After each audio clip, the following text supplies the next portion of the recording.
depending on how you set up your variable. Have a good one.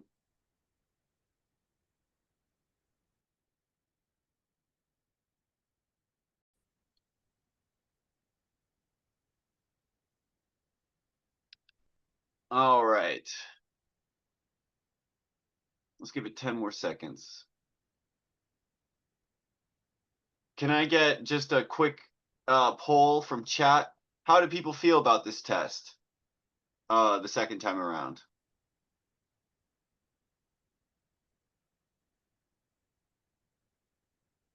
Anyone want to share their opinion on how they felt it went this time?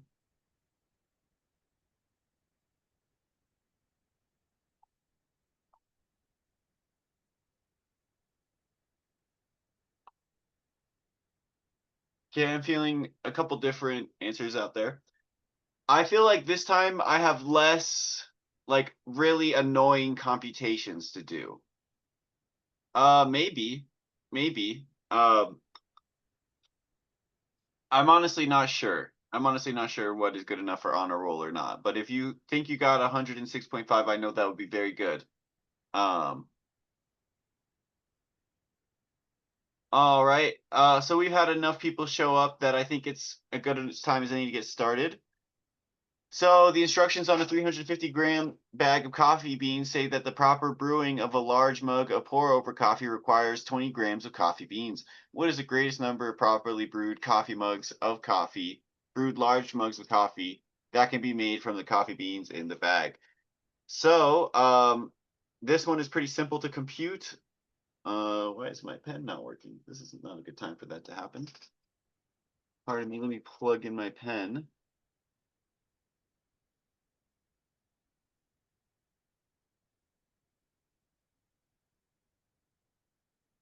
Wow, this is like the worst time for this to happen. I swear my pen was working just a few minutes ago. Did it die? Pour it here somewhere.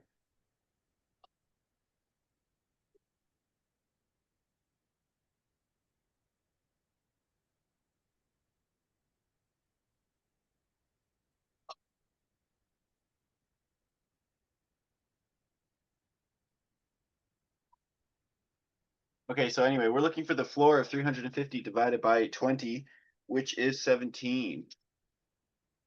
I'm sorry, everyone, for the technical difficulties. Let me see if I can find this chord real quick.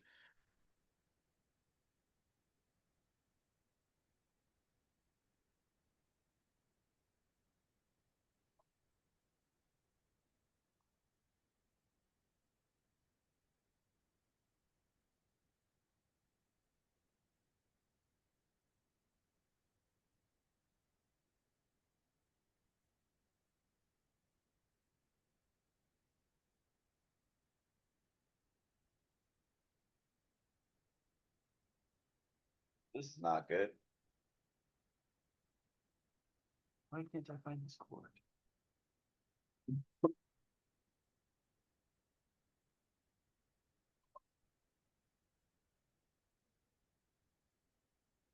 Here it is. This is the chord. Okay, cool.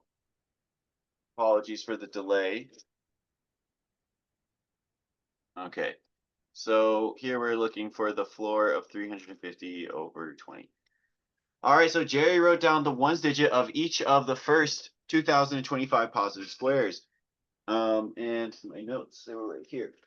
I'm gonna write them down. They go something like this. 1, 4, 9, 6, 5. Oh, let me make sure that I'm writing these down correctly. 1 plus 4 plus 9 plus 6 plus 5 plus 6 plus 9 plus 4 plus 1 plus 0 plus 1 plus 4 plus 9, and so on. And it actually repeats past this. And the reason that it repeats is because we're only looking at the units digits. And if we're only looking at the units digits are repeating every 10, so these are going to repeat every 10. If we add this up, then we get 45. And there are 202 sequences of these 10 numbers in the first 2025 positive integers. So we have 202 times 45 plus the first 5. And the first 5 add up to 25. So we get 9,090 plus 25, which would give us D, 9,115. All right, so a Pascal-like triangle has 10 in the top row and 10 followed by 11 in the second row. In each subsequent row, the first number is 10 and the last number is 1, as in the standard Pascal triangle. Each other number in the row is the sum of the two numbers directly above it. The first 4 rows are shown below. So what is the sum of the digits of the numbers in the 11th row? So if we just sort of ignore the first row and add these up, we get 11 and then 22, and then we're going to get a 44. And this is actually a phenomenon that occurs in the regular Pascal's triangle. And the reason that this occurs is that every number is propagated twice to the row beneath it. It's not entirely true for the 0th row, but we're going to ignore that. So we'll call this the 0th row, the first row, and so on.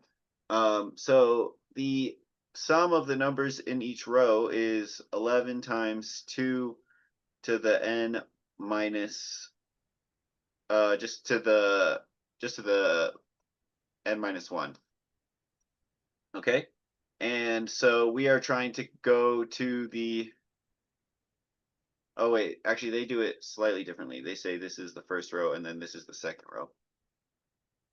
Pardon me. So we want this to be a 2, and what is some of the digits in the 11th row? So we would plug in n equals 11, and we would get 11 times 2 to the 9, which is equal to 11 times 256, sorry, 512.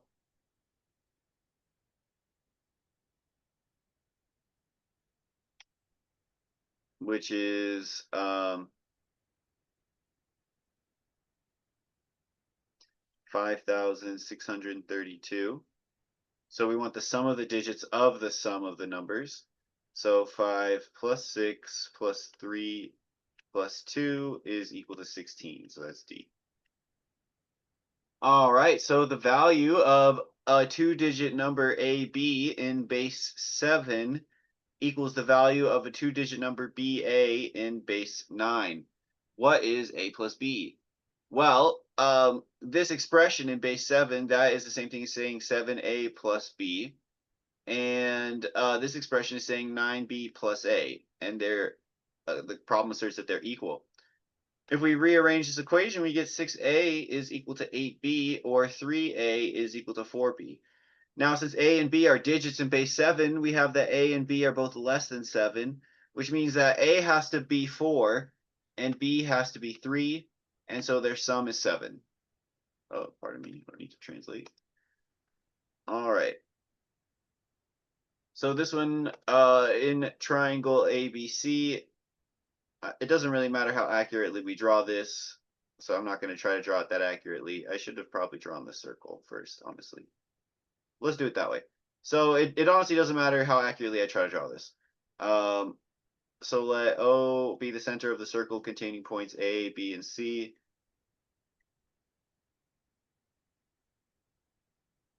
So this is 10, this is 18. A, B, C, this is 130. And this right here is an isosceles triangle. Now, if you know from the inscribed angle theorem,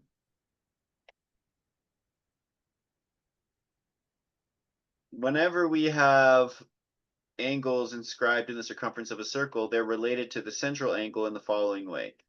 So if this is 2 theta, this is theta, this is theta, and this is 180 minus theta.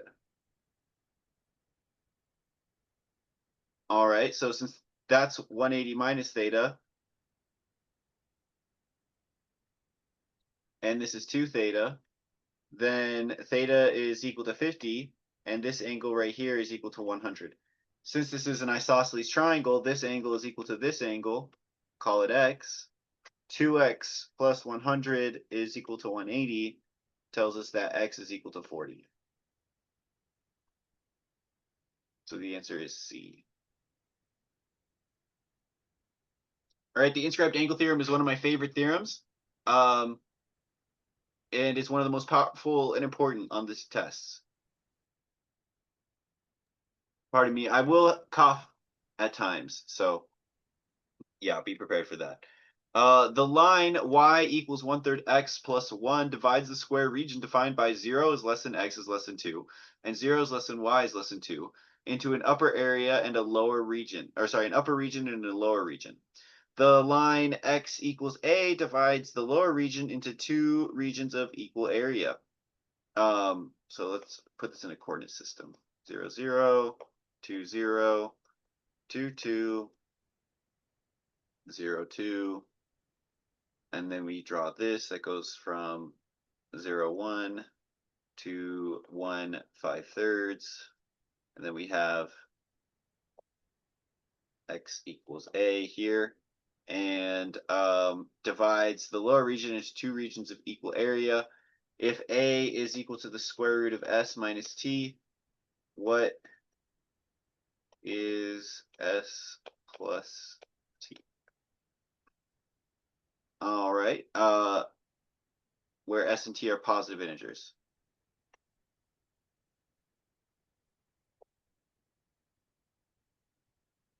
Okay, so if this is a, then this point right here is a comma 1 plus 2a over 3. And so this area right here is going to be half of the total area. By the way, the total area, we can find that by 1/2 times 2 times 1 plus 5/3. These cancel, we get 8/3. So this area needs to be equal to 4/3. Okay, and on the other hand, this area is going to be equal to 1/2 times a times 1 plus and then 1 plus 2a over 3.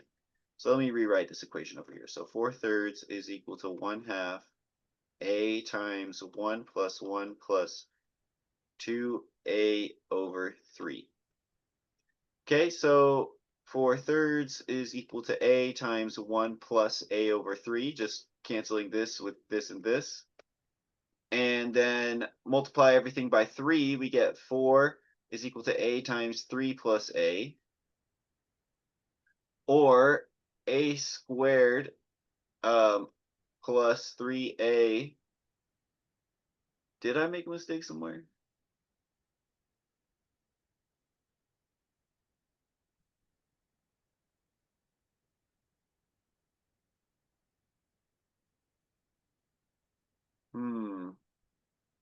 Chat, can I get a fact check here? Where did I make a mistake in this equation?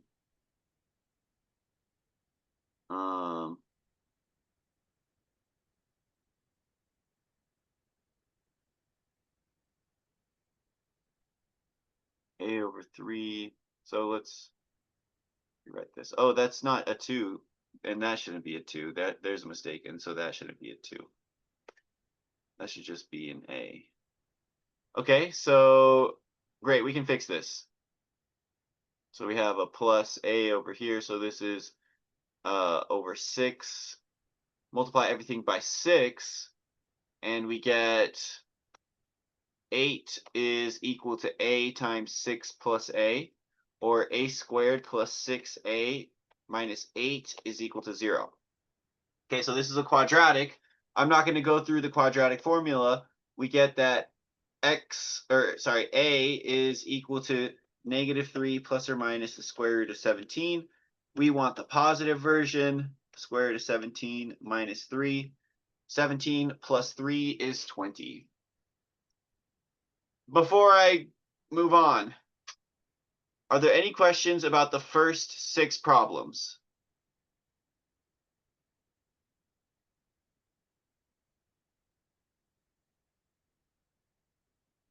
No questions? Feel free to send a message in chat if you think I'm going too fast or you have any questions? All right, so Francis stands 15 meters directly south behind a locked gate in a fence that runs east-west. So I'm just going to represent the gate and Francis with a dot. So this is a 15.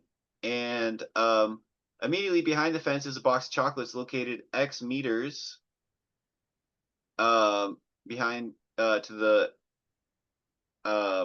east of the locked gate. An unlocked gate lies 9 meters to the east of the box, and another unlocked gate lies 8 meters west of the locked gate. Francis can reach the box by walking to either unlocked gate and then to the box, right? It happens that the total distance Francis would travel would be the same via either unlocked gate. What is the value of x? Okay, so straight away from the properties of Pythagorean triples, we know this is 17. And we know that this is the square root of x plus 9 squared plus 225. Okay, so right away we get that from the Pythagorean theorem. Now if we add up 17 plus 8 plus x, we get 25 plus x. That needs to be equal to the square root of x plus 9 squared plus 225 plus 9.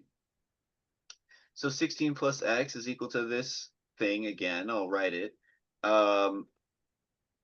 If we square both sides, then we get x squared plus 32x plus 256 is equal to x plus 9 squared plus 225. Okay, I'm going to cancel this by subtracting. Once we do that, then we're going to get x squared plus 32x plus 31 is equal to x squared plus 18x plus 81. The x squareds cancel, the 81s cancel. Okay, subtract 18x from both sides. We get 14x is equal to 50, or x is equal to 25 over 7, which corresponds to 3 4/7. So C. Is there any confusion about that one? I know I went kind of fast. All right, so let's clear this off. Emmy says to Max, I ordered 36 math club sweatshirts today. Max asks, how much did each shirt cost? Emmy responds, I'll give you a hint. The total cost was A, B, B, B, A, where A and B are distinct digits, and A does not equal 0. After a pause, Max says, that was a good price. What is A plus B? So, we have A, B, B dot B, A is a multiple of 36. We're just going to ignore this.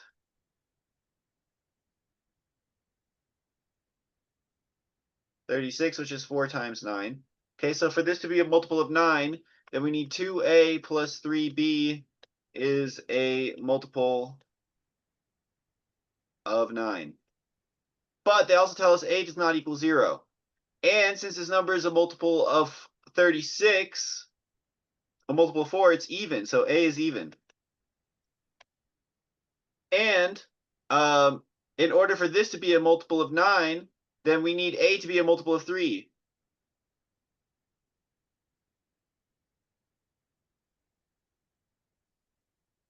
The only digit that satisfies that is a equals 6. So we have 6b b dot b 6. Now we need this to be a multiple of 9. The only multiple of 9 oh,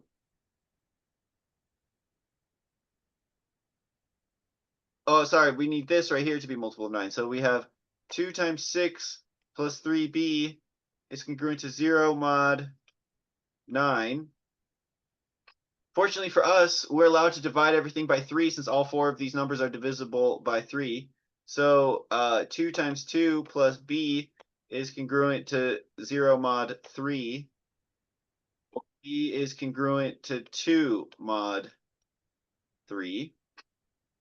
So the only thing that will make this divisible by 4 out of 2, 5, and 8 is 5. So if we have $656.56, this will satisfy our constraints. And we'll get the answer C.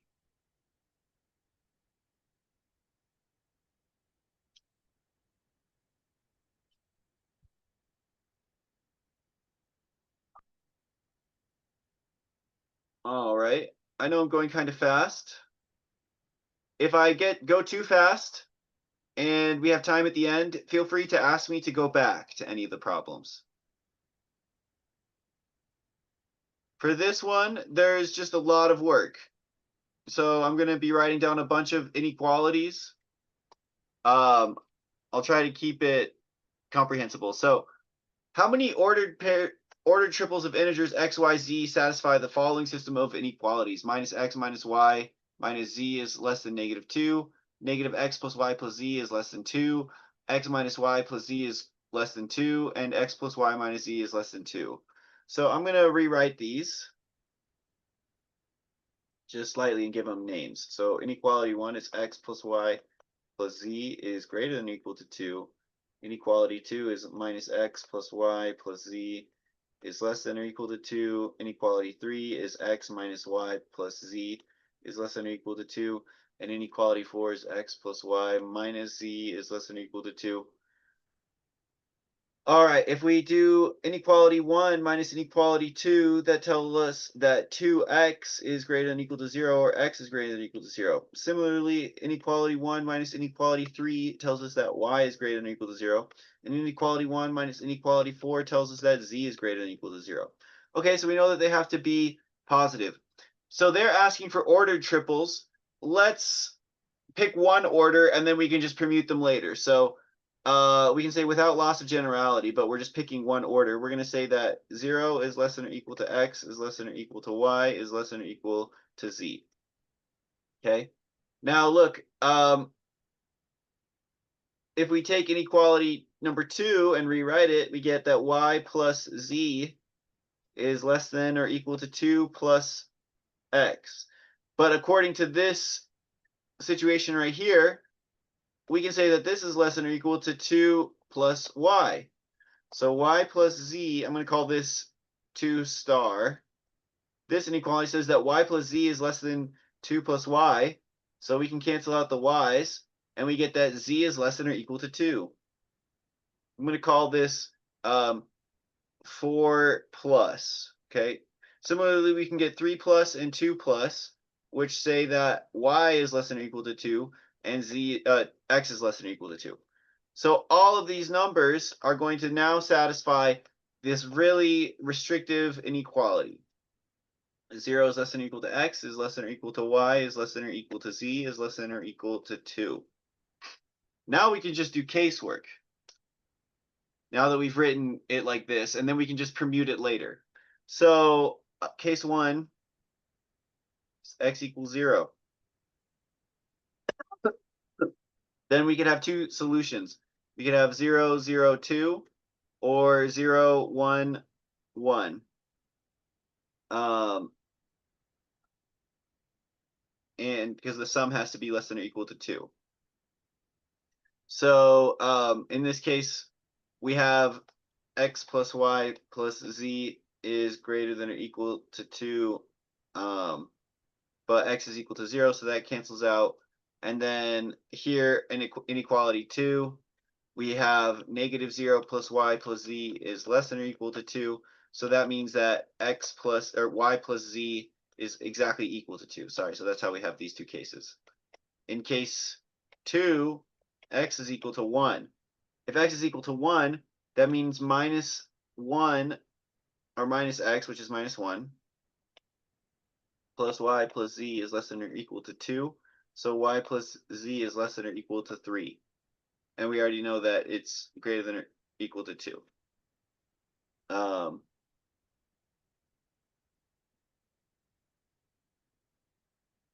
So we have these solutions: 1, 1, 1, or 1, 1, 3. Okay, and then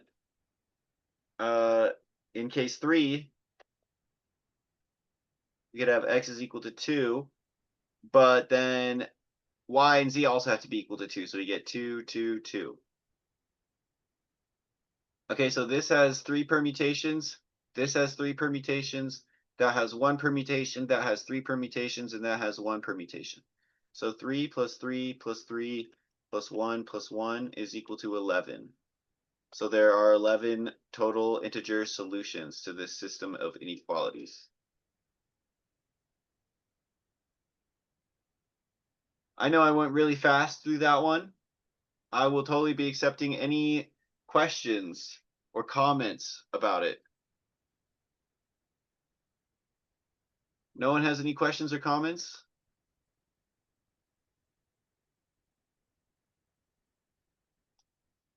Okay. Would you skip this on the test? I would, honestly. This is a lot of work. I would come back to this probably, but I wouldn't spend more than 30 seconds. However, I am really biased. I really like algebra and I don't really like inequalities, but that is just my opinion, right? That is not necessarily a good thing to have. I mean, I have to be good at inequalities. Everyone needs to be good at inequalities, but I just prefer not to. So I would always try to solve the problems that you enjoy first, is I guess what I would say. Like problem 10. Problem 10 might be one that you would skip if you didn't like algebra, but I'm going to give us a shortcut that makes problem 10 a lot simpler.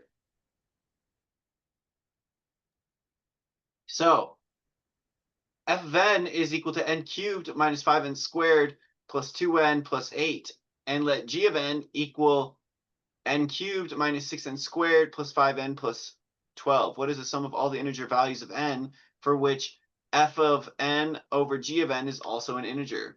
So one thing that's going to be helpful, and I'm not going to explain how I know this first. I'm going to use this to solve the problem first, and then I'll go back and tell you how I figured this out. But it turns out that we can factor f and n a lot more simply than you might expect. The fact that they give us 2 cubics means actually we have a chance of factoring these. But this isn't the complete factorization. It's just the only factorization that we need. F of n is equal to n squared minus 3n minus 4 times n minus 2. You're free to check that one if you would like. And g of n is equal to n squared minus 3 of n minus 4 times n minus 3. So here is a hint. When you have 2 polynomials,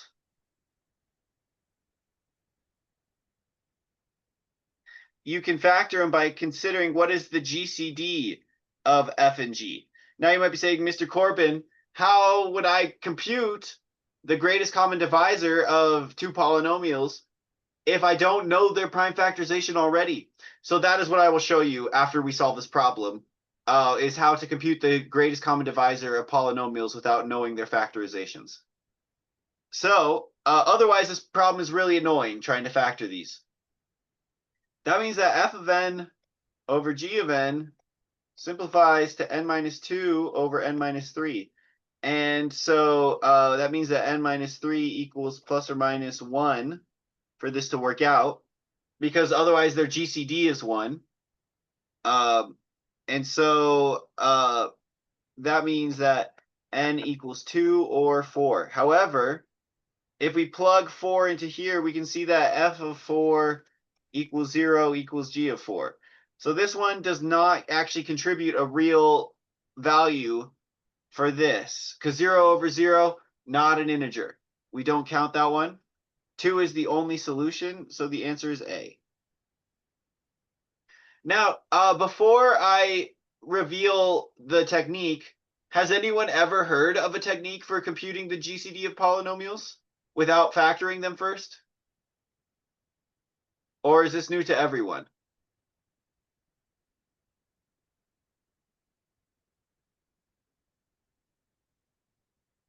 All right, so let's try to use a technique to do this.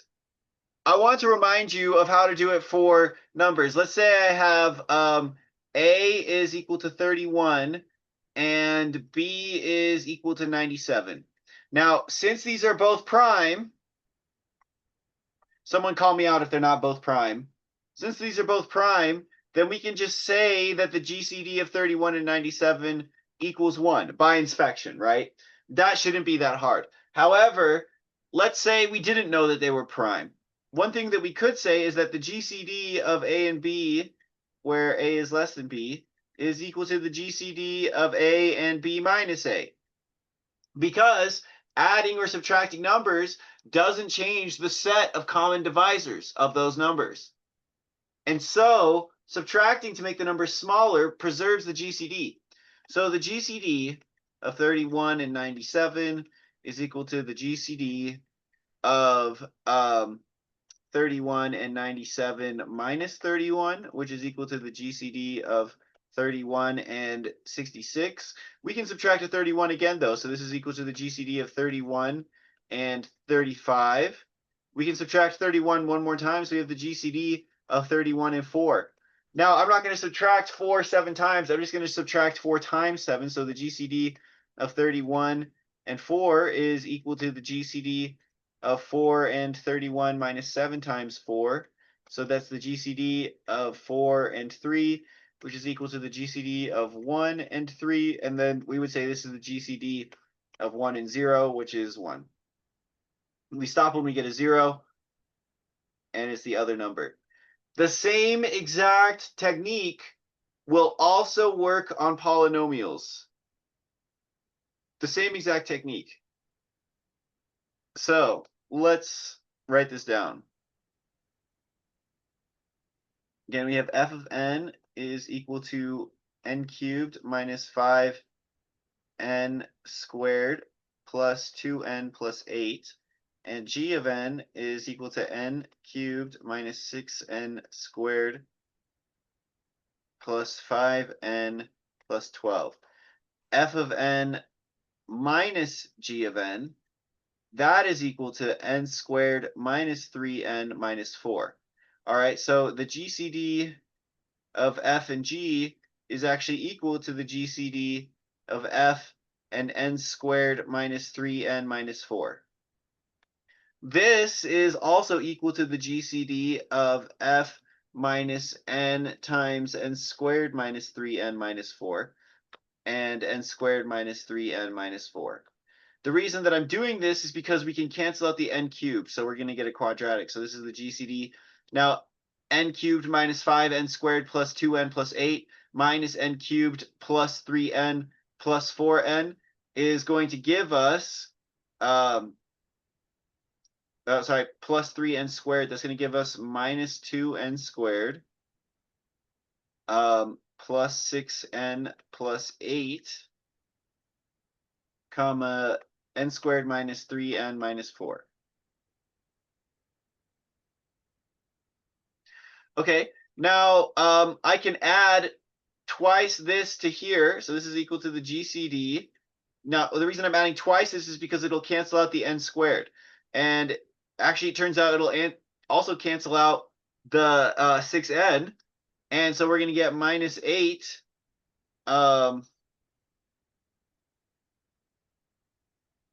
minus 8 and n squared minus 3n minus 4.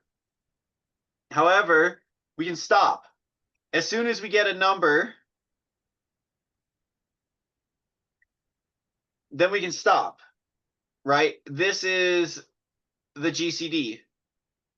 F of n is equal to n squared minus 3n minus 4 times p of x, some other number. So let's try to find that. So n squared minus 3n minus 4 times n cubed minus 6n squared plus 5n plus 12. if we divide that in, n squared goes into n cubed n times. So we get n cubed, and then we get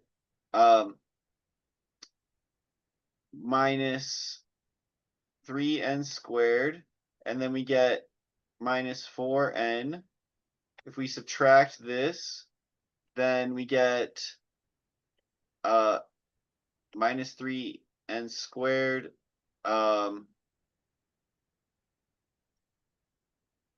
That is going to become plus 9n, and then plus 12. So then n squared goes into minus 3n minus 3 times. Multiply this out, we get minus 3n squared plus 9n minus 12. And look, it cancels. We get a 0. So this is equal to p of x, n minus 3.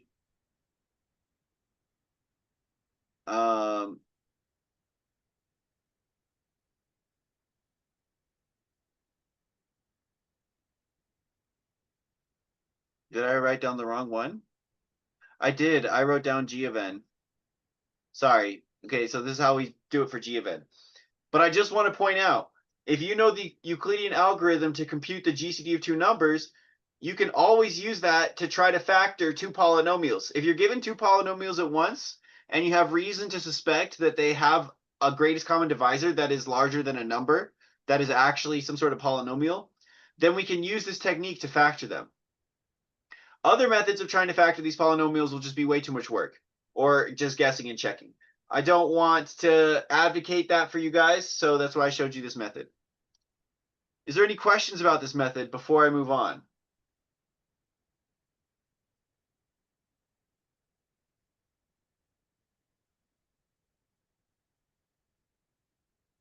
Okay, I'm not seeing any questions.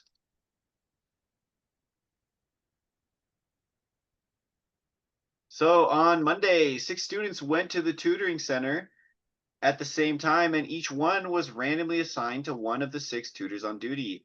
On Tuesday, the same 6 students showed up. The same 6 tutors were on duty, and the students were again randomly assigned to the tutors. What is the probability that exactly 2 students met with the same tutor both Monday and Tuesday? So we have to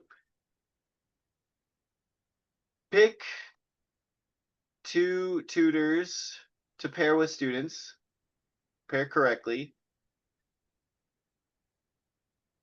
And then we have to permute the other 4 so that no one gets the same 2t. Okay, and then we're going to have to divide that by 6 factorial, because there's just 6 factorial ways of doing this. So if we have 6 tutors and we got to pick 2 of them, there's 6 choose 2 ways of doing that. Easy peasy. And how many ways can we permute the other 4 so that no one gets the same 2t? This number, I'm going to give a symbol, D4. So this is called the number of, and then air quotes, derangements of 4 things. Okay, so in order just to show you guys how the problem is solved, I'm going to compute these numbers and get the right answer. After that, I will show you how to get the D4 answer the long way. And then I will show you a formula that you can use so that you don't have to do it the long way. And then I'm going to show you 2 formulas from calculus that are related to this that I think are really cool that everyone should see. So 6 choose 2 is equal to 15. D4 is equal to 9. So we have 15 times 9 over 6 times 5 times 4 times 3 times 2 times 1. Okay, so this 5 and this 3 cancel out. There's a 3 in here. It cancels out in here. So we have 3 over 2 times 4 times 2 is 3 over 16. So that's B.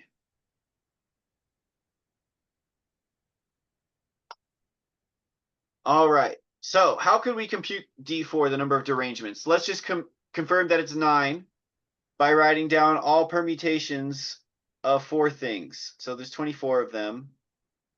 I like to write them not horizontally, but vertically. I find it to be much easier when I have to write them down. D. I ran out of space here. You know what? Let's just use space over here. So then we have C, D. Okay. Then I go A, B, C, D, and then CD, DC, BD, DB, B, C, and CB. And then here it goes A, C, D, and then CD, DC, and then AD, DA, and then AC, CA.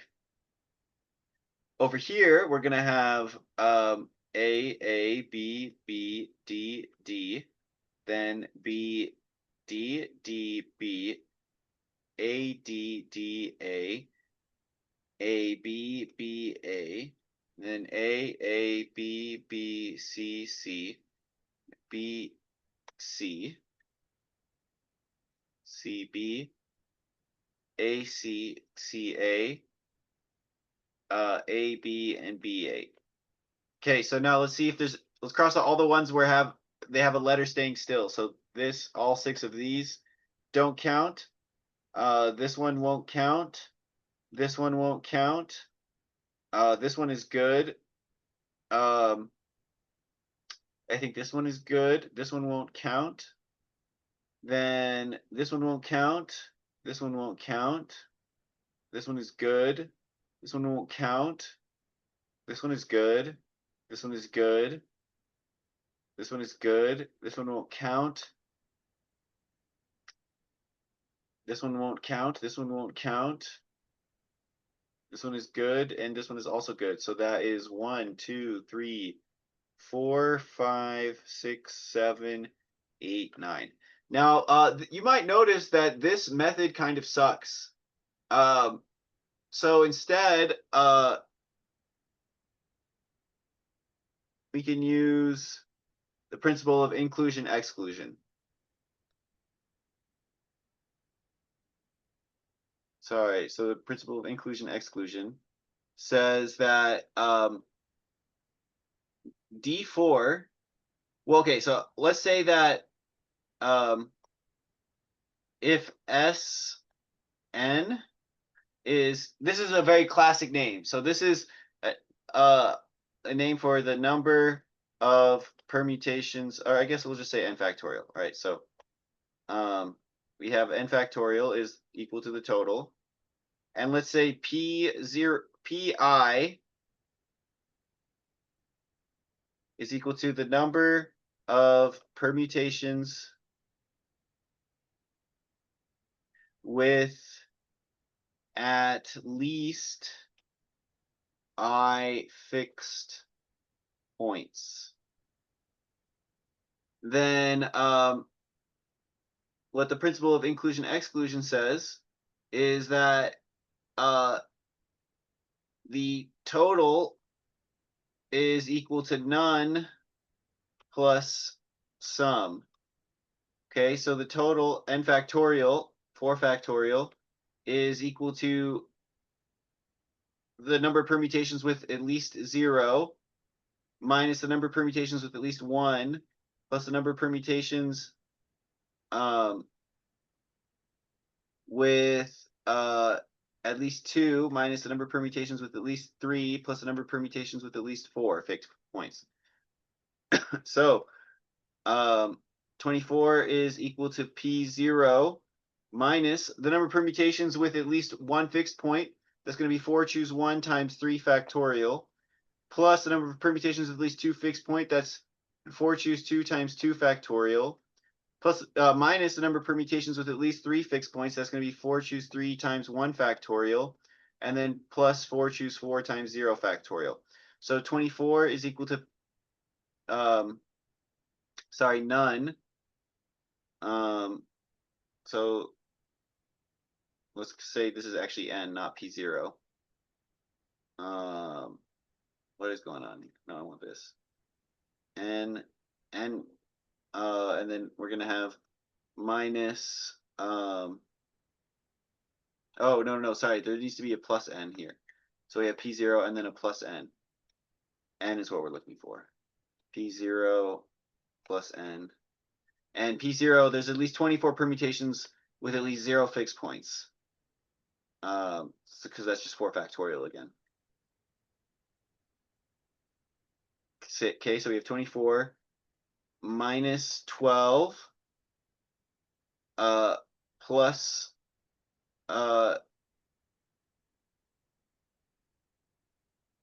12 again, minus 4 plus 1. Did I miswrite something here?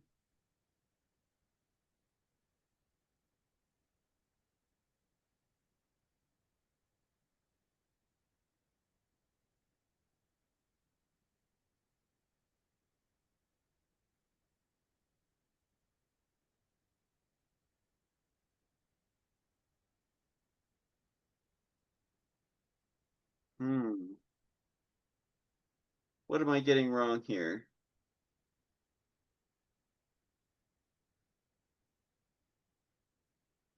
No, that should be good. That part's fine.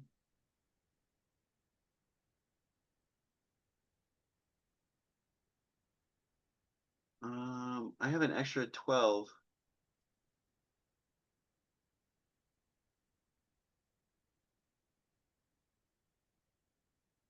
Oh, no. I had it right the first time. With this. This should be plus, and then this should be minus. And this should be plus, and this should be minus. And we have plus n. Sorry, so this should be plus, this should be minus, this should be plus, this should be minus. So n plus 24 minus 12 plus 4 minus 1. Okay, so plus 24 minus 12 plus 12. That will be a minus 12, and then plus 4 minus 1. So then n is equal to 24 minus 24 plus 12 minus 4 plus 1. That is equal to 9, which we confirmed experimentally. But using the principle of inclusion-exclusion, then we could say that dn is equal to the sum from I equals 0 to n minus 1 to the n of n factorial over I factorial.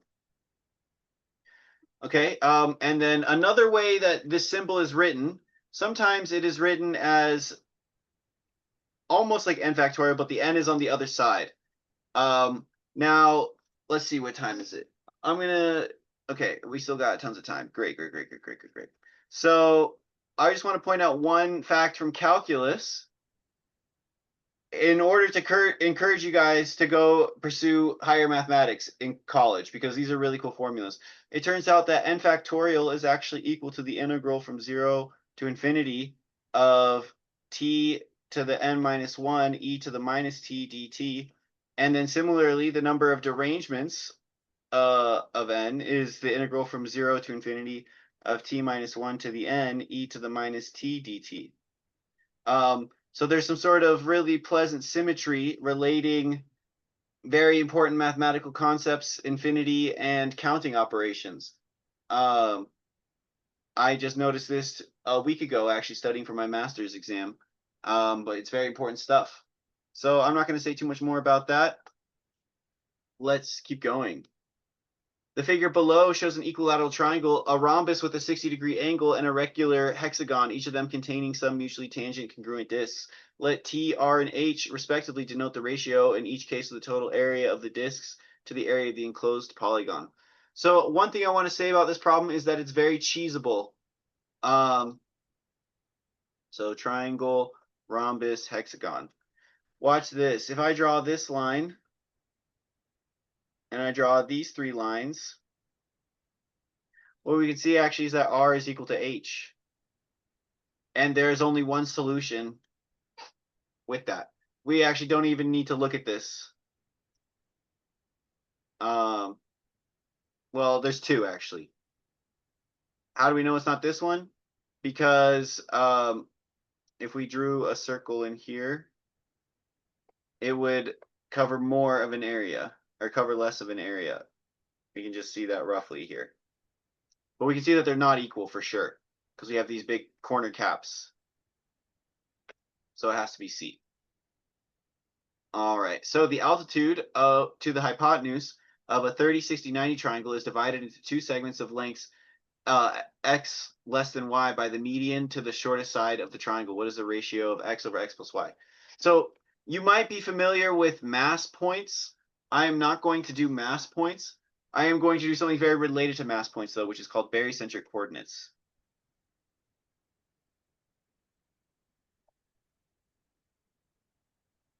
Now, it doesn't actually involve picking a coordinate system for this. Okay, so here we have these 2 are congruent. And then we have an altitude here. Let's call this X and Y.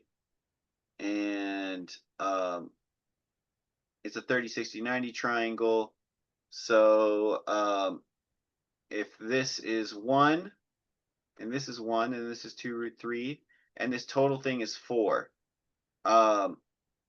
However, this is also a 30, 60, 90 triangle, so this is 1 and this is 3. All right, so now it turns out if you have 3 points in a plane, you know, they have some sort of coordinates. It doesn't really matter what coordinates you give them. Then we can describe any 4th point in the plane uniquely as some sort of combination of these 3. So like, let's say we have some other point P over here. We can call that lowercase a times uppercase a plus lowercase b times uppercase b times plus lowercase c times uppercase c over a plus b plus c. All right, and something even more astonishing happens. So let's say A, B, and C are the vertices of a triangle, A, B, C. And we again have described P in this way. And we call these points D, E, and F. Then it turns out that, again, if P is equal to AA plus BB plus CC over A plus B plus C, then it turns out that D is equal to AA plus BB over A plus B. E is equal to BB plus CC over B plus C. And F is equal to CC plus AA over C plus A. That is actually really nice for us in order to help us determine these weights here. So, sorry, this one was B and this one was C. I'm going to call this point then E and this point F. And we're going to try to find the description of this point P. So, I'm going to erase this.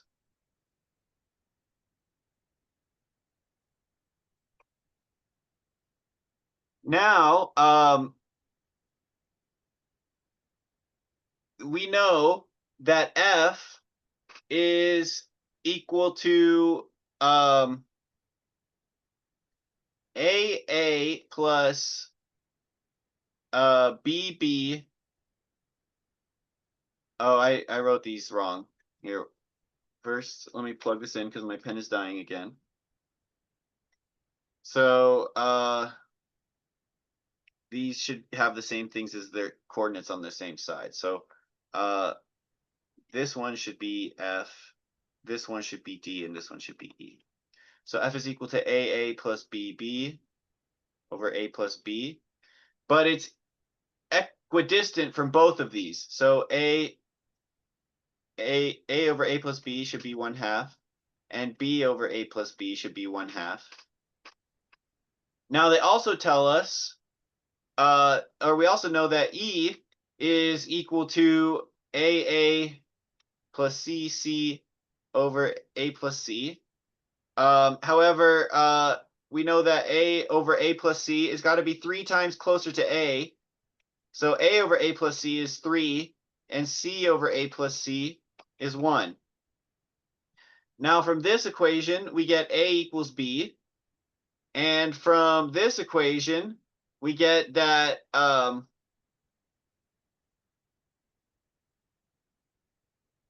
we get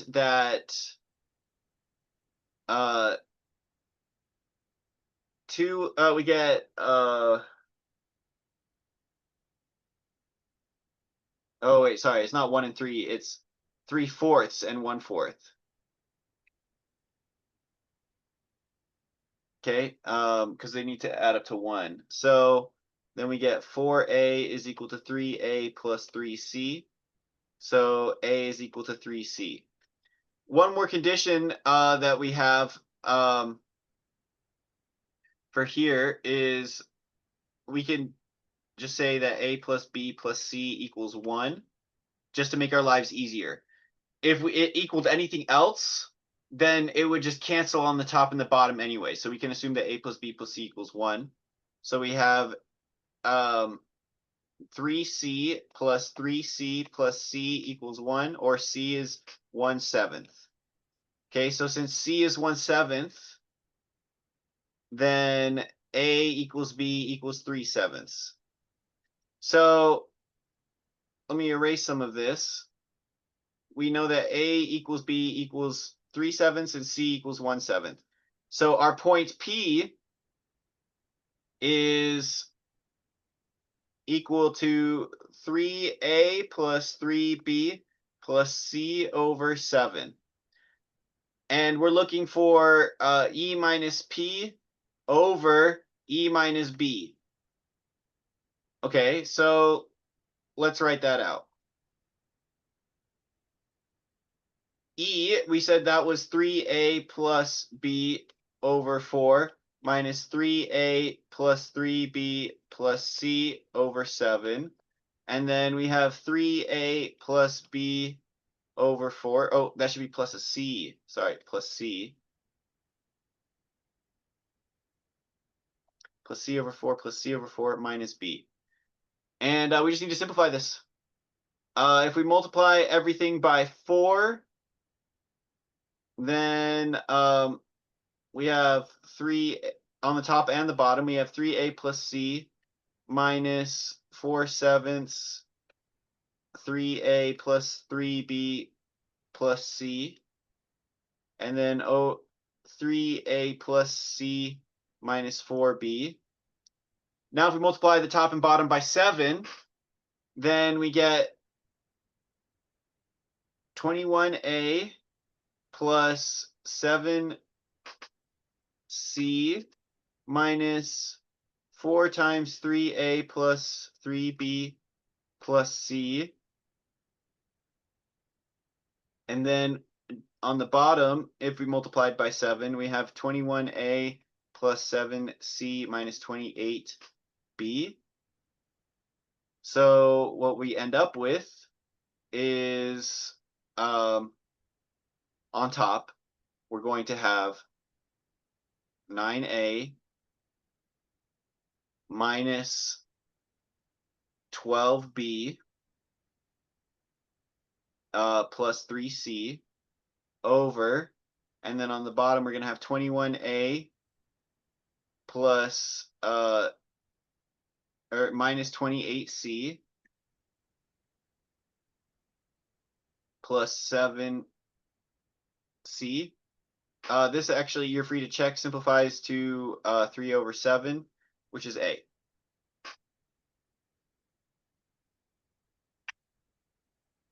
All right. I know that that one was a lot, and I know that I use a technique that maybe not everyone is familiar with.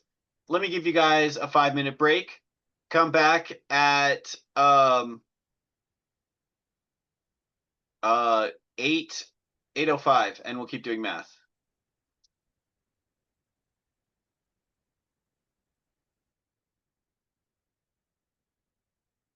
Sorry, 7:05 for some of you. Probably all.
All right, everyone, let's keep doing more math.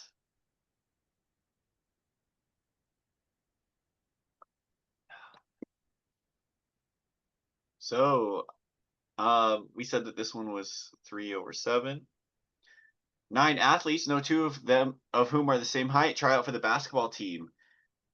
One at a time, they draw a wristband at random without replacement from a bag containing 3 blue bands, 3 red bands, and 3 green bands. They are divided into a blue group, a red group, and a green group. The tallest member of each group is named the group captain. What is the probability that the group captains are the 3 tallest athletes?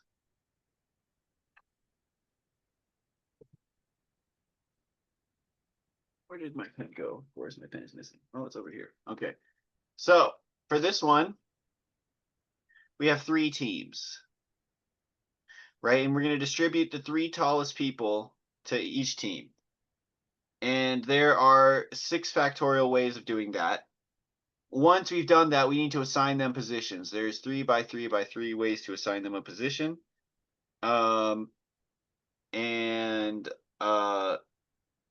Then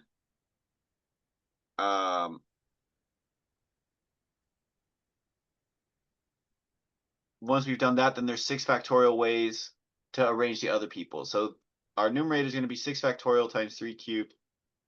There's 3 factorial ways to arrange the 3 tallest people. So times 3 factorial. And then there's 9 factorial ways to arrange all the people. This simplifies to 27 times 6 over 9 times 8 times 7. So this cancels to become a 3 with this. This cancels to become a 3. This becomes a 4, so we get 9 over 28, or C. Any questions about that before I move on?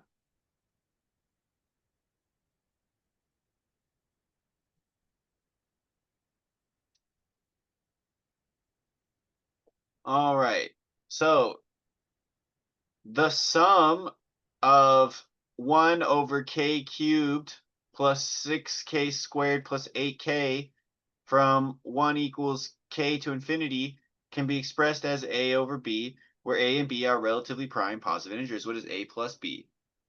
This one is a doozy. Has anyone ever seen this kind of sum before?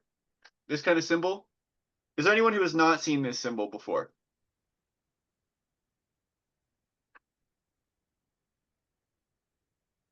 Everyone is familiar with the summation symbol? When I was in 10th grade, I had no idea. Okay, all right, one person is being honest. They don't know what it means. That's totally fine. We're here to learn. So what this means, when you see something like this, k equals 1 to infinity of 1 over k cubed plus 6k squared plus 8k, that is equal to 1 over 1 cubed plus 6 times 1 squared plus 8 times 1 plus 1 over 2 cubed plus 6 times 2 cubed plus 8 times 2 plus 1 over 3 cubed plus 6 times 3 squared plus 8 times 3 plus, and so on forever. So clearly this is an interesting problem, because we're doing an infinite sum here. What the heck? So instead of trying to evaluate this directly, we got to go back to the drawing board. Let's look at 1 over k cubed plus 6k squared plus 8k. This is equal to 1 over k times k plus 2 times k plus 4. We would really like to write this as 1 over k plus, or a over k plus b over k plus 2 plus c over k plus 4 for some numbers a, b, and c. The reason that we would like to do this is actually much easier to deal with a sum of these kinds of functions rather than the product of them. So how do we do this? If we multiply both sides by this denominator,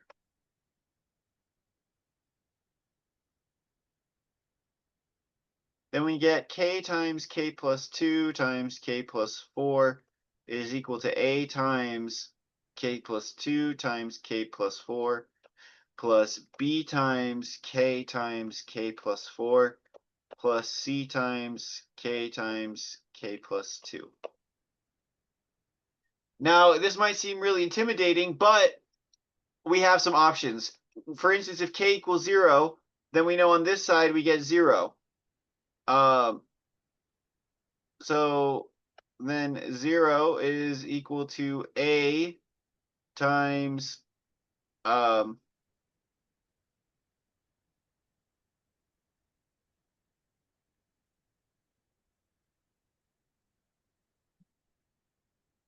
sorry, this should be 1 if we multiply both sides.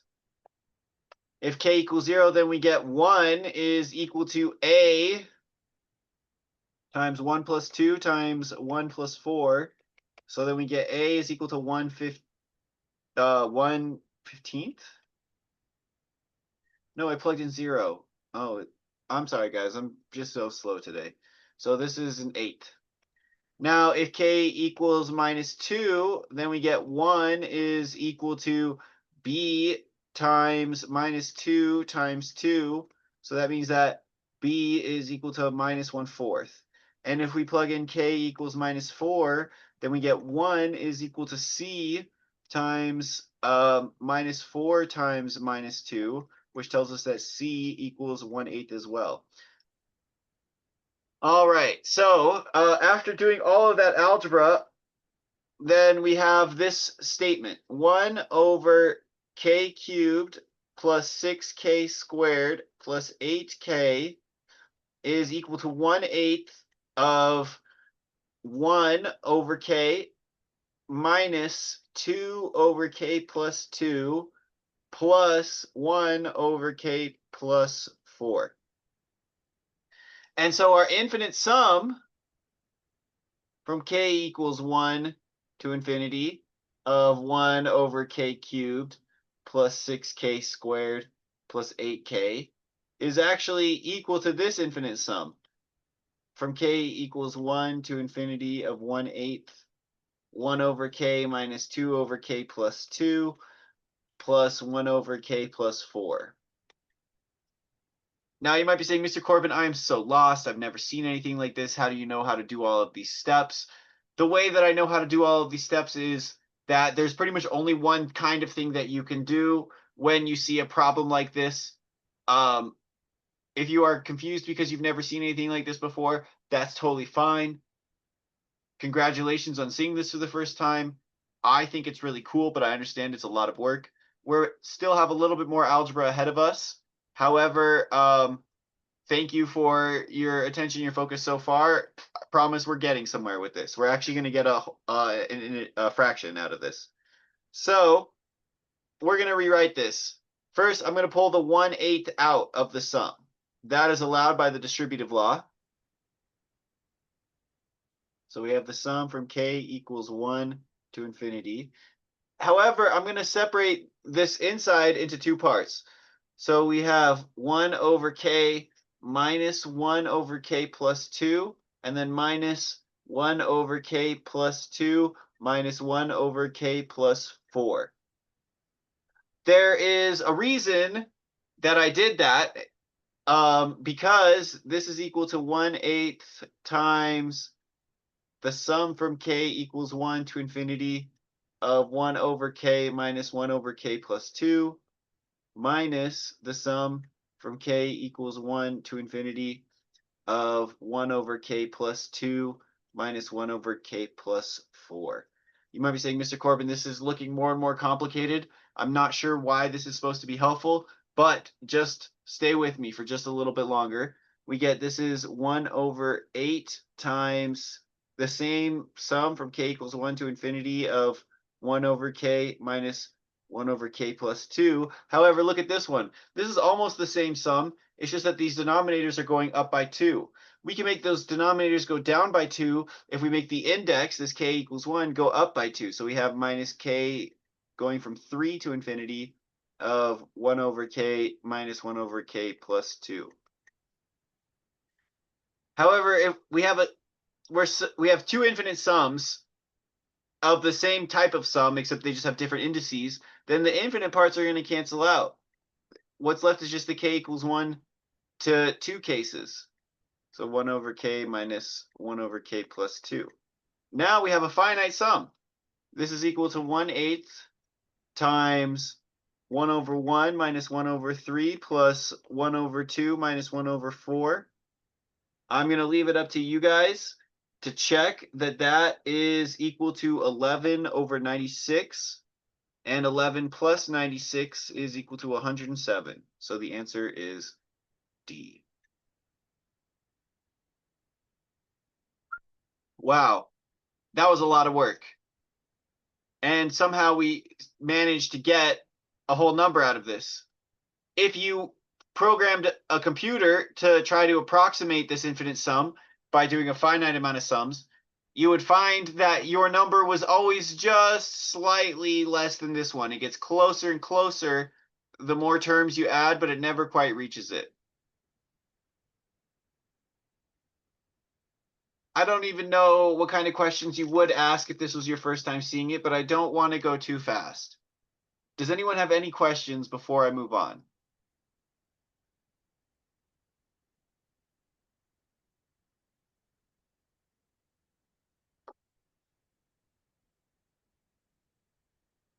I would say this is probably one of the hardest problems on the whole test, especially if you don't know what the trick is. If you don't know what the trick is, I'm pretty sure it's impossible. If you do know what the trick is, then it's still a lot of work. And I even did stuff here to try to avoid showing you all of the work that was involved doing it. So for that, I apologize. But that being said, let's move on.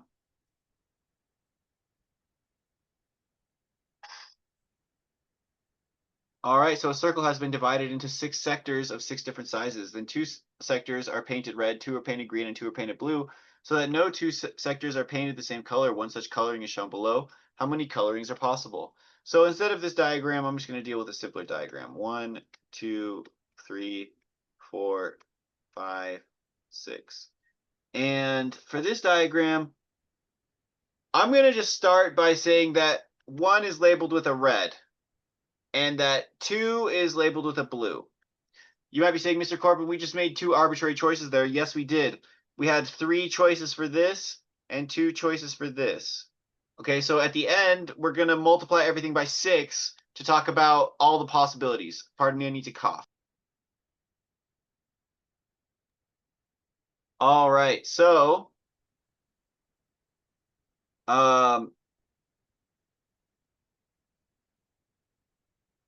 we have some cases. Case 1, we have that position 6 is equal to blue. Okay, so if this is equal to blue, then 3, 4, 5, there's only one possibility. It has to be green, red, green. Okay, so now let's do case 2. And that is that green, or 6 is equal to green. We can't have a case 3 where 6 is equal to red because it's right next to a red. So if 6 is equal to green, then we have this here. Now let's look at 3. If red is equal to 3, then that would force 3, 4, 5 to be equal to red, blue, green. Okay. However, if green was equal to 3, then, or 3 was equal to green, then we would have 2 possibilities of 3, 4, 5. It could be green, red, blue, or green, blue, red. Okay, so we have 1, 2, 3, 4 cases. So 6 times 4 would give us 24 different possible colorings. Any questions about this before I move on?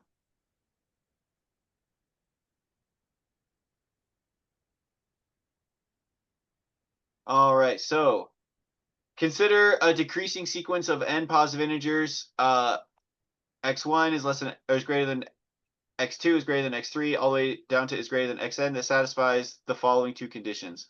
The arithmetic mean of the first three terms in the sequence is 2025. And for all k in between 4 and n, the average of the first k terms in the sequence is 1 less than the average of the first k minus 1 terms of the sequence. So from the first average, we know that x1 plus x2 plus x3 is equal to 3 times 2005, which is equal to 6075. Now we know that the next average, x1 plus x2 plus x3 plus x4 over 4 is equal to 2024. That tells us that x4 is equal to 2021. Similarly, we would get x5 is equal to 2019, x6 is equal to 2017, and so on. What we can see here is that xn is actually equal to 2027 minus twice n minus 1. Just by staring at it, you get this formula. So we need all of these numbers to be positive. So 2027 minus 2 times n minus 1 is greater than 0. That tells us that n is less than 1014.5. So n would be 1014. So that's B.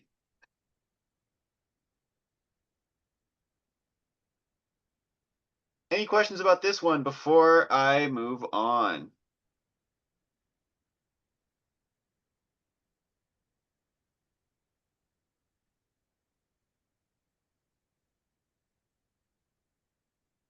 Okay, so now for this one, what is the ones digit of the sum, the floor of the square root of 1 plus the floor of the square root of 2 plus the floor of the square root of 3 plus all the way up to plus the floor of the square root of 2024 plus the floor of the square root of 2025. Recall that the floor function denotes the greatest integer less than or equal. Yeah, you got this question from a math class before.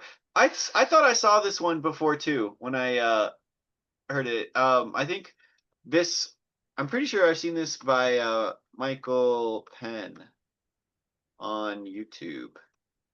By the way, this is the best math YouTube channel, best channel. You can tell me any other math channel, and I guarantee you that Michael Penn is a better math channel. Yeah. Anyway, one thing that you should notice is that we have all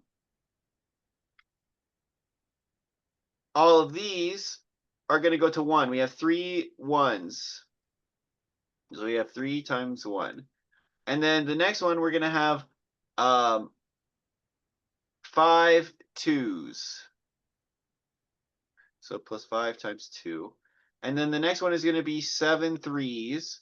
And then the next one is going to be 9 4s. All the way up to, if we ignore this last one, we're going to ignore this for a second.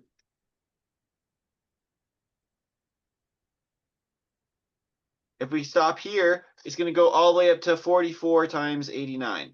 How are you supposed to see that? Well, you just have to write out the first few to see the pattern and then ask where it stops. One thing that might help to know is that 2025 is equal to 45 squared. Okay, so what they're asking us for is much easier to see if we write it in summation notation. So they're asking us from sum from n equals 1 to 44 of n times 2n plus 1. I'm going to scroll down a bit. So this is equal to the sum from n equals 1 to 44 of 2n squared plus n. So this is equal to twice the sum from n equals 1 to 44 of n squared plus the sum from n equals 1 to 44 of n. So written out without the summation notation, what they're asking from us is 2 times 1 squared plus 2 squared plus all the way up to plus 44 squared plus, and then 1 plus 2 plus all the way up to 44. This one should be very familiar to you guys as 44 times 44 plus 1 over 2. This one I'm not so sure is going to be familiar to everyone. That is 44 times 44 plus 1 times twice 44 plus 1 divided by 6. So,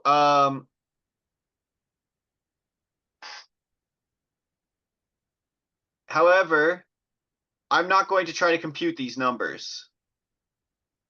Not really. And we still have this floor of the square root of 2025. So I'm going to simplify these fractions, but I'm not going to go any further. We have 22 times 15 times 89 plus, then we're going to have 22 times 45 and then plus a 45. One thing you might notice is that neither of these numbers contribute to the ones place because they both end in zeros. So the ones digit has to just be 5.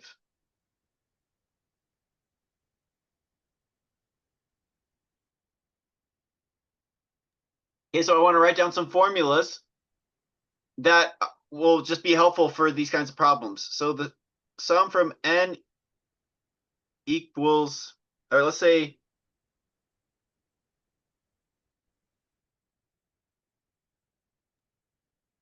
the sum from m equals 1 to n of 1 is equal to n. The sum from m equals 1 to n of m is equal to n times n plus 1 over 2.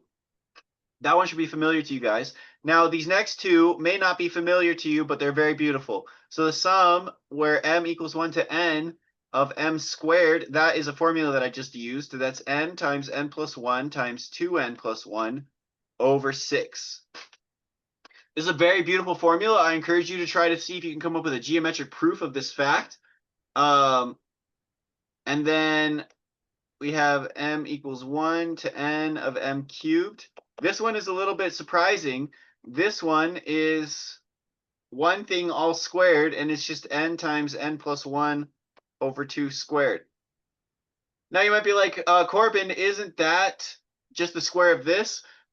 Are you trying to tell me that 1 plus 2 plus 3 plus 4 plus 5 all squared is equal to 1 cubed plus 2 cubed plus 3 cubed plus 4 cubed plus 5 cubed? And in fact, yes, I am. Yes, I am trying to say that. You are free to check that both of these are equal to 225. So these are some very beautiful facts, and they have very deep implications and connections to the rest of mathematics. I can't dwell on it much more because we're running out of time, but hopefully we can solve these next couple with some easier methods. For this one, I'm just going to use some formulas. I hope you guys don't mind. I'm just going to tell you these formulas so that you can use them in the future. If you have something called a truncated pyramid, it's called a truncated pyramid with height h and base A1 and base A2, then the volume is 1/3 times h times A1 plus A2 plus the square root of A1, A2. All right, so we don't know the height. It doesn't really matter. We have that, let's call this bottom volume V1, and this top volume V2, and this is going to be the median of the trapezoid. So these are all 2, so these are 2 by 2. So V1 is equal to 1/3 h times 1 plus 4 plus the square root of 4. And V2 is equal to 1/3 h times 4 plus 9 plus the square root of 36.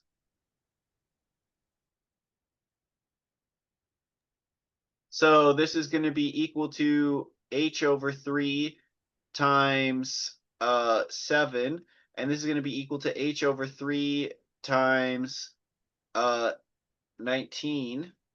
So the ratio of the volumes, V2 over V1, is 19 over 7.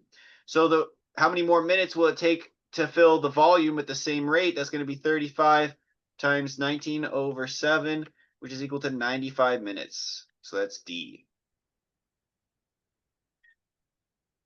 Once I have given you this formula, is there anyone who is confused about how to solve this problem?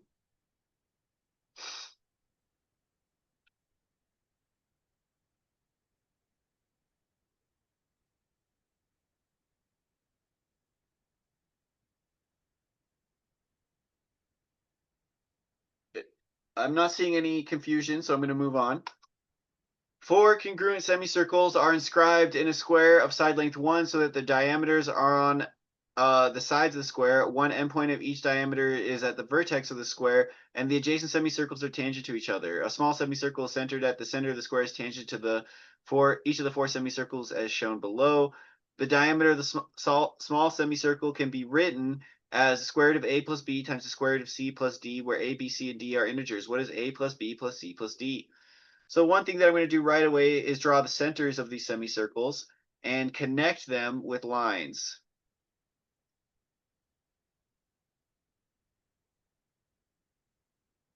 Okay, and then I'm going to draw the center of this and connect it with lines to the rest of these.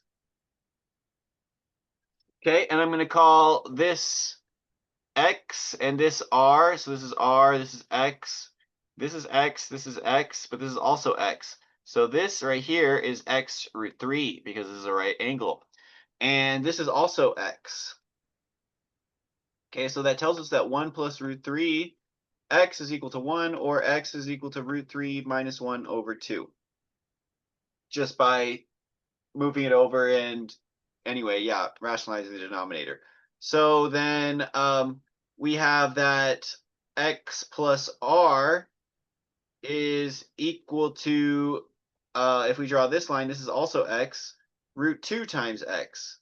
Or R is equal to root 2 minus 1 times X. Or R is equal to root 2 minus 1 times root 3 minus 1. Therefore, we have 2 plus 3 minus 1, which is 3. The answer is A.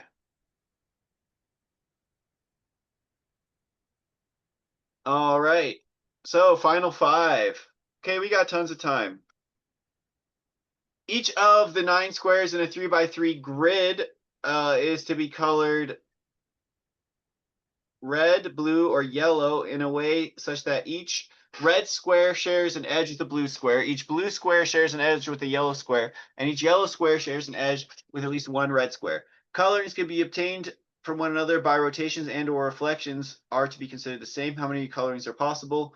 So we're going to try to do this in a way so that if we rotate it, we get something different. And also, I'm going to make 2 choices. I'm going to say that there's a red here and a blue here. You might be saying, Mr. Corbin, those are arbitrary options. Okay, great. But we can permute these cyclically for 3, right? We're not just allowed to replace them randomly because we have these restrictions. So we can just multiply by 3 later. Now, there has to be a yellow here to make this work. If we just keep filling it in, then the next one has to be a red, since the yellow needs to be next to a red. So it goes red, blue, yellow, red. Now the red shares an edge with a blue square. This red needs a blue. All right, so we could have a blue here, and then this blue needs to be next to a yellow. Okay, so in this option, we have come up with a block that is fully stable. It's fully stable. So then we have 3 subcases that we need to worry about. If, like, it doesn't really matter here, all of these are fulfilling all of their conditions, so the bottom row can be anything we want that makes sense following the rules. So we have yellow, red, blue, blue, blue, red. Sorry, this is lagging so much. Red, yellow. I'm just gonna fill these in here. Yellow, red, blue, blue,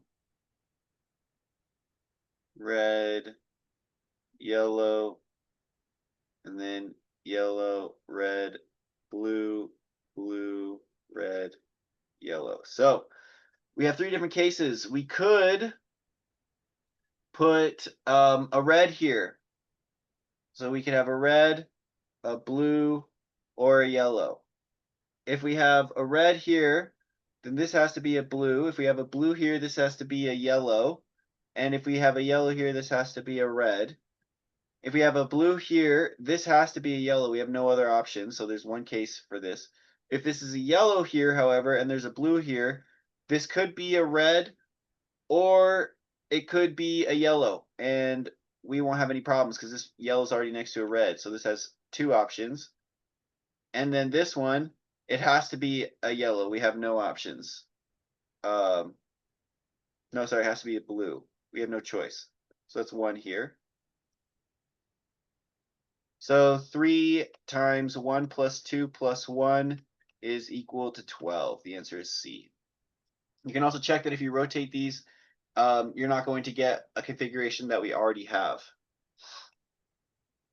All right, so we're almost done. A 7-digit positive integer is chosen at random. What is the probability that the number is divisible by 11, given that the sum of its digits is 61?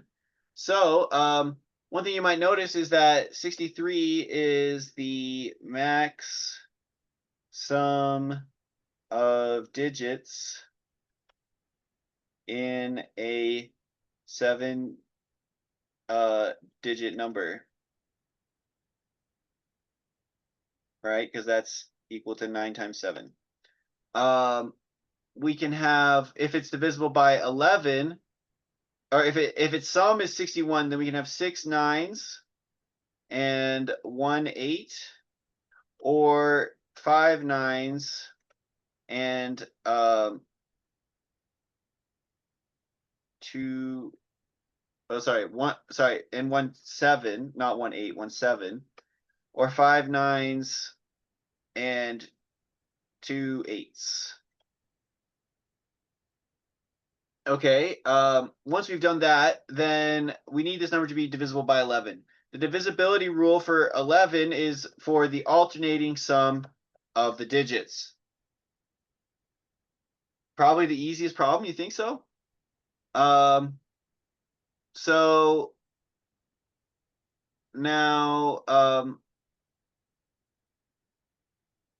each of these can be permuted, right? So for this one, we could have 9 9 and a 7, or for this one we could have 8 8 9, and then all the permutations of these have 3 permutations each, 3 and 3. So there's 6 total ways of doing that.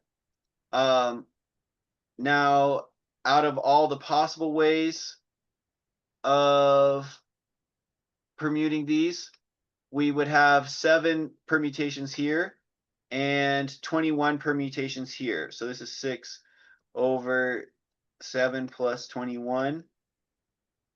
So that's 6 over 28, or 3 over 14.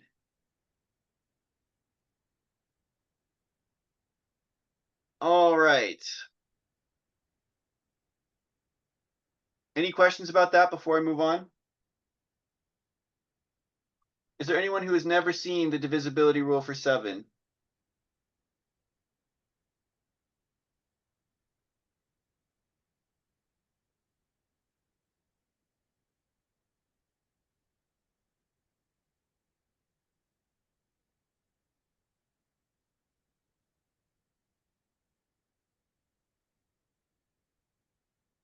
No one is confused? Oh, you just forgot it. Okay. All right, so a frog hops along the number line according to the following rules. It starts at 0. If it is at 0, then it moves to 1 with probability 1/2, and it disappears with probability 1/2. For n equals 1/2, equals 1, 2, or 3, if it is at n, then it moves with n with probability 1/4. If it moves to n minus 1, probability 1/4, and it disappears with probability 1/2. What is the probability that the frog reaches 4? So what we're gonna say, oh wait, I skipped 23, my bad. Let me do 23. I accidentally skipped it. So a rectangular grid has a rectangular grid of squares has 141 rows and 91 columns. Each square has room for 2 numbers. Horace and Hera each fill in the grid by putting the numbers 1 through 141 times 91 into 12,831 squares. Horace fills the grid horizontally. He puts 1 through 91 in order from left to right in row 1, puts 92 through 182 in row 2 from order from left to right, and continues similarly through row 141. Vera fills the grid vertically. She puts 1 through 141 in order from top to bottom into column 1, and then 1 through 42, or 142 to 282 in column 2 in order from top to bottom, and continue similarly through column 91. How many squares do get copies of the same number? So from Horace's perspective, pixel xy gets the number n, which is y minus 1 times 141 plus x. From Varus' perspective, the pixel xy gets sent to n is equal to x minus 1 times 91 plus y. Let's set these equal to each other. So we have x minus 1 times 91 plus y is equal to y minus 1 times 141 plus x. So then what we get is 14y is equal to 9x plus 5. And we know that 1, 1 works. And we can just add 9 to y and 14 to x to get new values. So 15, 10. And the next one is 29, 19. And then 43 to 28. All the way down to 141, 91. It also gets the last number. In this list, we have 11 total. Okay, I skipped the middle ones. So that is C. All right, just 2 more problems left. I kind of want to do problem 25 first, because 25 has a cooler solution. So let's say, let me read this problem first, and then I'm going to show you a way to solve it. That's really simple. So square ABCD has side lengths of 4. Points P and Q lie on AD and CD respectively, with AP equals 8 and DQ, or AP equals 8/5 and DQ equals 10/3. A path begins along line segment from P to Q and continues by reflecting against the sides of ABCD with congruent incoming and outgoing angles in the shown figure. If the path hits the vertex of the figure, then it terminates there. Otherwise, it continues forever. So here's what I'm going to do. In the number line, we can imagine our little square right here, and we have this line going out. But instead of drawing the reflection, I'm just going to draw another square above it. Continue it. So if this was B and this was C, I'm going to label this with B again. And then this was A and this was D. Instead of reflecting it off this line, I'm just going to draw another square over here. Okay, so this could reflect over here, or it could just keep going in this square. They represent the same path. So what we want to know is, does this line ever pass through a grid point where the coordinates are going to be a multiple of 4, right? Because these are all multiples of 4. Well, we got to find the slope of this line right here. So they told us that this starts at 8/5, and then the x coordinate of this one was 10/3. So this line right here is y is equal to 8/5 plus 4 minus 8/5 is how much it goes up over 10/3 times x. So y is equal to 8/5 plus, and then 4 minus 8/5 is equal to 12/5 over 10/3 times x is 8/5 plus 12/5 times 3/10 times x. So that's 8/5. And this is going to be a 5, and this is going to be a 2. So plus 6 over 25x. Now let's write this all as a single fraction. So we have 40 plus 6x over 25, we want this to be a multiple of 4. So be a multiple of 4.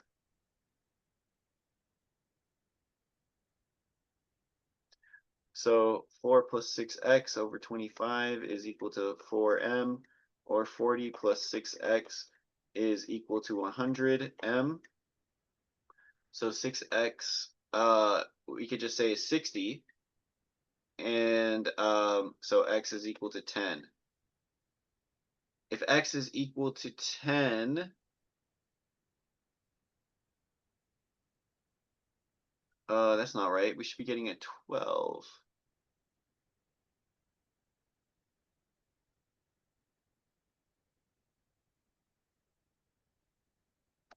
Let me zoom in just a little bit. Let me make sure I'm reading this correctly. Side lengths 4. Reflecting until it hit a vertex. Yep.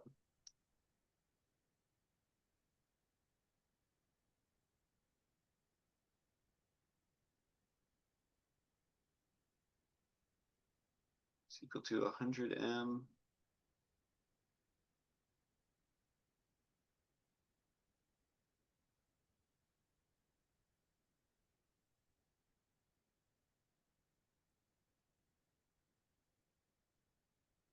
If we did that,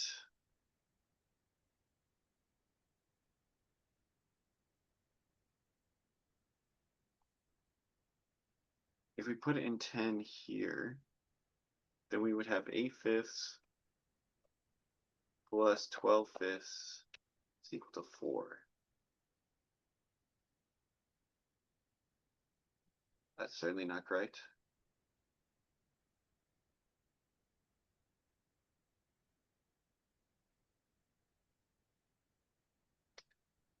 What is my mistake here?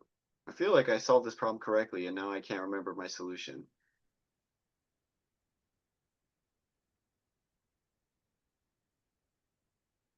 Let's just say this is m. So then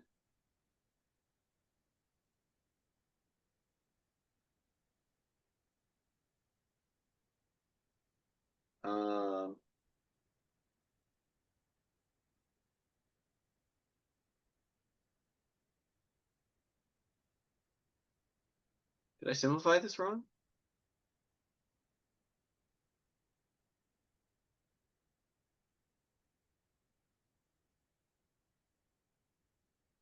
So we have 40. So 6 over 25. 40 plus 6.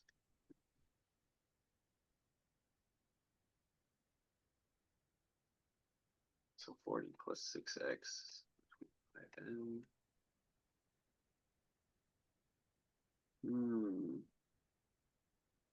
All right, time to look at their solution. I don't know why I am stuck on this one all of a sudden.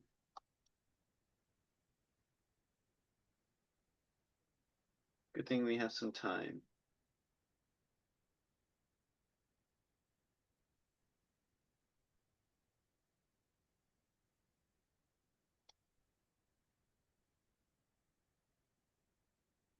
Am I just completely incompetent? So let's see, 12 over 5 divided by 10 over 3.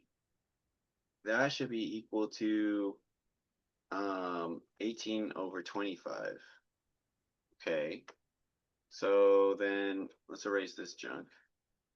This is equal to 8 over 5 plus 18 over 25x. All right, and we want both x and y need to be divisible by 4. So x is equal to 4k, and we have that 40 plus 18 times 4k over 25 is equal to 4m, or 40 plus 18 times 4 is 72k is equal to 4m. So then k would have to be 5. So x would be 20, and y would be 400. So now this is what we want. Okay, so now what we can see is that y is 400.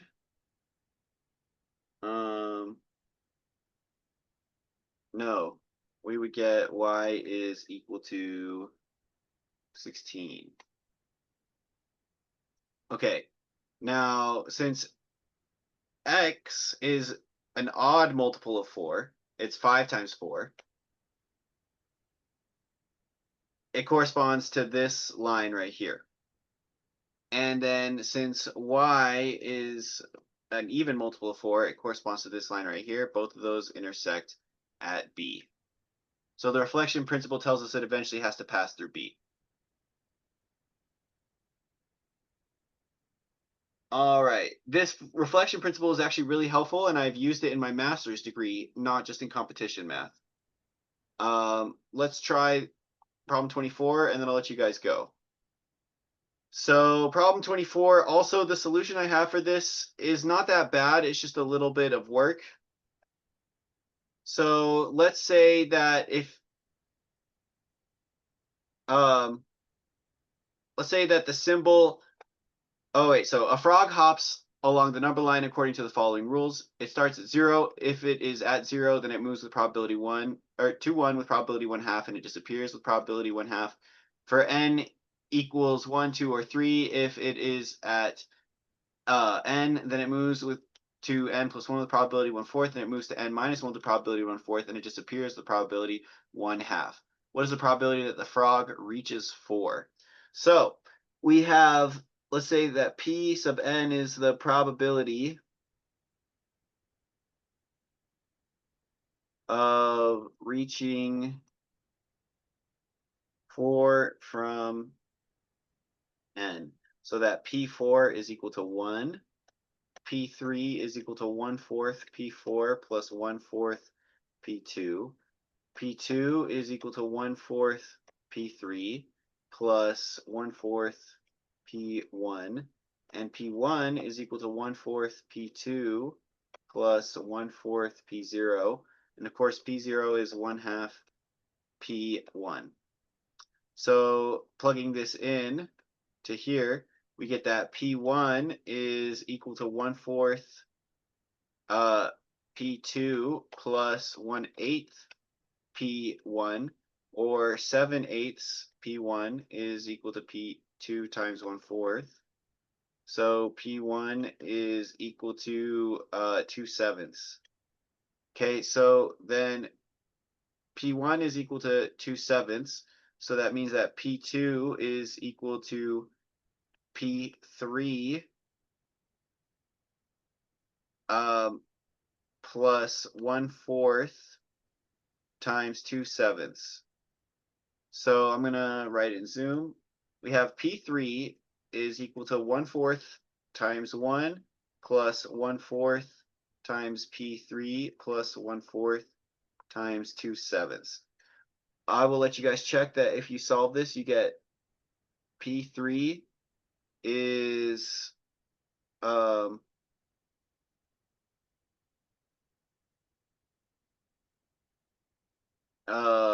number.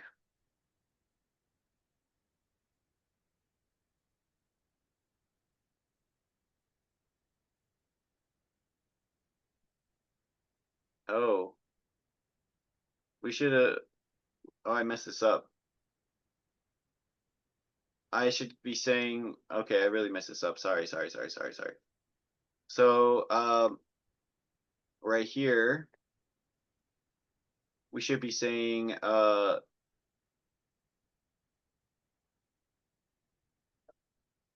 that 7/8 is equal to 1/4. 7/8 P1 is equal to 1/4 P2, or P2 is equal to 7/2 of P1. So then we plug that into the second equation. So then P3, 7/2 P1 is equal to 1/4 P3 plus 1/4 P1. So then 14/4 minus 1/4 P1 is equal to 1/4 P3, or 13 P1 is equal to P3. So then we have 13 P1 is equal to 1/4 P4, which is 1, plus 1/4 P2. 1/4 P2 is 7/8 P1. That means that P1 is 2/97, which means that P0 is 1/97. So that is E. All right, that is every problem. However, we still have 5 minutes left. So if there's any particular problem you want to see again or any solution you would like elaborated on, feel free to ask. Otherwise, you are free to leave.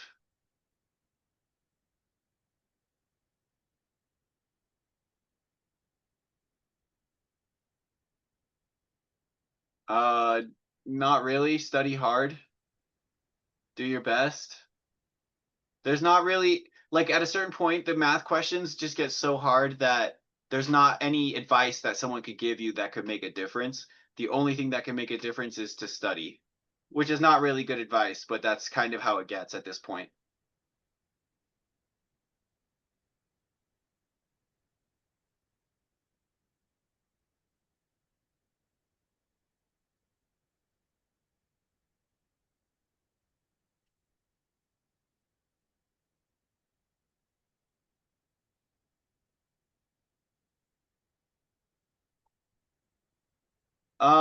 It depends. It depends on what you are good at or what you are not good at.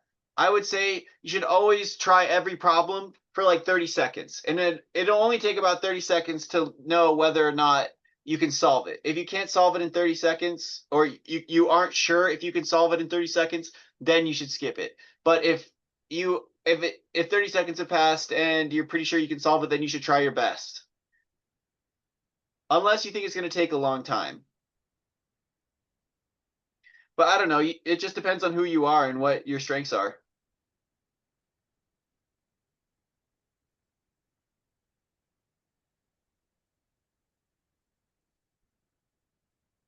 Any other questions?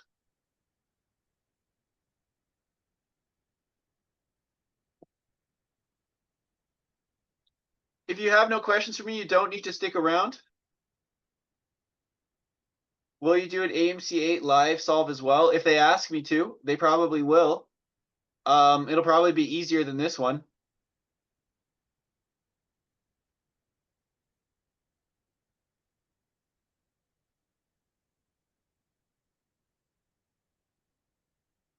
You probably don't need to see me solve the AMC8 though. I bet you could present the AMC8 solutions.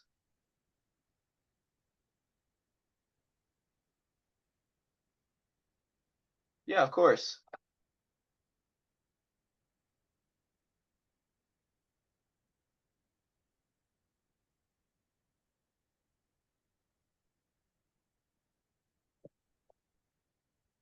Anyone else?